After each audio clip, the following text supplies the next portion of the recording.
Well, good morning, friends. Mark Holmes here, and as always, I want to thank you all for watching, commenting, subscribing, and being part of the Joe Boo Sports Report. Without you guys, as well as you ladies, you know that this literally does not work. YouTube's got some issues today.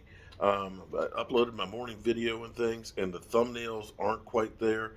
I'm not seeing actually the listing of YouTube videos that are current. I'm getting kind of notifications of videos that have been out there for a while. So this might be crazy. This might be a hair on fire type day. This might be a day that you don't see a whole lot on YouTube. And we'll find out if the world can survive. We'll find out if the world can survive without YouTube. So I was sitting here double checking on YouTube on the thing, and I did come across an interesting video that just came out a couple of hours ago about NFL Hall of Fame wide receiver Calvin Johnson. Calvin Johnson, who's now just inducted in the Hall of Fame, shout out to him, is of course looking at life after football, and he is actually in a marijuana business. Now we know David Irving basically when he left and he was like, "Screw y'all," I'm gonna go ahead and start my own weed company and things like that. We laughed about it and stuff, but marijuana sales and things are now a multi-billion dollar industry of marijuana. It's changed in the way it goes. But the thing that's crazy is when I think about the situation with Randy Gregory, and this is where there's the rules and the laws that are there, and people understand that you are following the rule of the law, but they may know that you're also breaking the law, just not the rules that are set for it. You're probably like, what the hell is Mark Holmes talking about? Okay. Unfortunately for Randy Gregory ended up failing a drug test at the combine, which immediately put him into the program of being tested on a weekly basis. Okay, here's where it's interesting. It's my thing because we have Cowboy fans that say, screw Randy Gregory, man. He only thing he wants to do is smoke weed, man. He's smoking weed. He's not thinking about football. Well, here's the thing. Randy Gregory actually smoked less weed than probably most of the players in the NFL. And I know you're saying, but he got suspended for all those years for, smoking weed. Are you crazy? No, I'm not. Because the thing is, Chris Long, I will use him after the fact. Chris Long shed light into the situation. Around 420, the NFL does their yearly test. If you come out clean on that test, then you're good. You're good. You don't get tested till the following year. That's the way the rules were before. And now you can get tested for it. They won't suspend you. They may fine you for it, take some of your money, but it's not going to be an issue as far as time on the field. If you'd pass that test, you're good. Now, the thing is, marijuana stays in your system 2, 3, 4 weeks. So as long as you stop smoking when you know when the test is, you're good. It's kind of like drunk driving, okay? You can drink a whole lot, but I'm going to be driving in 3 hours. I need to stop drinking so it gets out of my system. Well, it's the same thing with weed. It just takes longer. So Randy Gregory being tested on a weekly basis, he only would need to smoke weed one time and get a positive test. Whereas other players out there smoke as much weed as you want, just not the month before the test.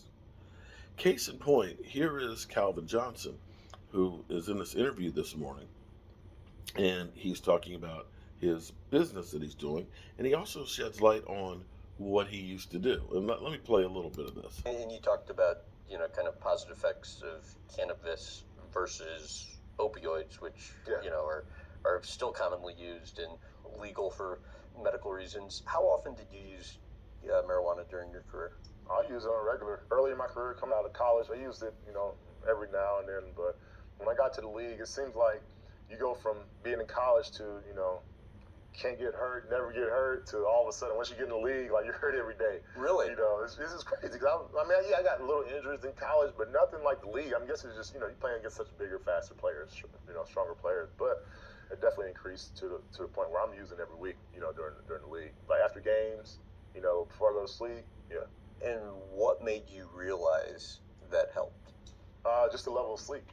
For me, I know my mind can race. When I'm just thinking about something, and I'm sitting there like thinking about my speech, and my mind's just racing. I'm like, no, something's not right, and I'm up at 4 o'clock in the morning trying to fix it the day before my speech, and I was finally like, my wife was like, get your butt in the bed, and I'm like, yeah, you're right. I just need to go to sleep, and then I wake up the next morning, it all just came together. It's also time we recognize the potential of phytomedicines, plant medicines, to aid in improving the mental health and quality of life for so many. These plants, primitive in nature, provide an alternative to their destructive counterparts, opioids. How about the most Vicodin you ever had to take, and how long that continued for? I remember. I took a lot of stuff. I took Vicodin, Toradol, Oxys, whatever you can do to play. But that was the mindset. You want to be available. If you're not available to your team, that's how you get off your team. And for me personally, I just like to play. We all just want to play. We always want to be on the field, even if we're hurt. We understand that everybody's got injuries that we got to deal with, but that's just part of the game, being able to play while you're hurt.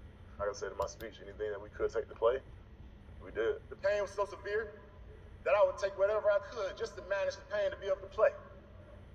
The pain began to take a toll on my body and my quality of life. My journey through the pain began to reshape my view of the world. It gave me more empathy and understanding for those who suffer and deal with pain on a daily basis. I want you to know that I see you, and you matter, and to fight and to do your best to make it through and never give in to the pain. How long a period? And that's the thing, we as fans, oh my God, we love the big hits. Remember when they used to do Jacked Up? We'd actually glorify those killer hits. But the thing we don't seem to understand is we can't go through what those guys are doing on a weekly basis. It's literally like last night I used a metaphor about the Cowboys running against the Tampa Bay Buccaneers. And I said, go run into a brick wall and then run into it again and again. But that's what it's like to play an NFL game. You are talking about the top, not 1%. We're talking about the top, 1,000th of the best football players in the world. The biggest, fastest, hardest hitting people in the world. And you can't just take these hits over and over and not suffer consequences. And so the point of all this was, things are changing. They're looking at things differently. He talked about taking Tanadol. Tanadol, NFL has warned the players, hey, don't take that as a pre-medication before games because it causes internal bleeding. So to say that these other over-the-counter drugs are okay and then have to come back and say, oh, well, there's side effects to that one, and all that. Then turn around and say, oh, no, the weed. Oh, no. I don't remember them ever coming. And I'm not a weed guy. I don't like to smoke weed. I just don't like it affects me personally. That's just me. But to say weed is banned and never having to say don't take it before a game because there's internal bleeding, but it seems to help the players. And with Randy Gregory and his bipolar dealings and stress, he always looked at it was like, this is medication that helps keep me sane, as opposed to taking all of these other ones that you find out make holes in your heart or, can cause high blood pressure and stroke and all these different side effects. I don't know what the answer is, but I know that what happened to Randy Gregory, for him to have been suspended, for his career and his earning potential to be destroyed because of smoking weed, when everybody just about was doing it, wink, wink, just not having got that caught that one time. Well, it is what it is. Hopefully YouTube is okay and we'll be able to do what we're going to do. But if you're going on YouTube, what you'll notice is right now there's not thumbnails aren't being able to be put up on there and being able to save some of the information. This may be the beginning of YouTube having some major problems for the day. Start with one thing and then go through. But we'll see. We'll see what happens. And so that's part of the reason why I did this video now, to find out, is the shit still working? And speaking of shit not working, FedEx Field. Okay. That shit's not funny. It's not funny.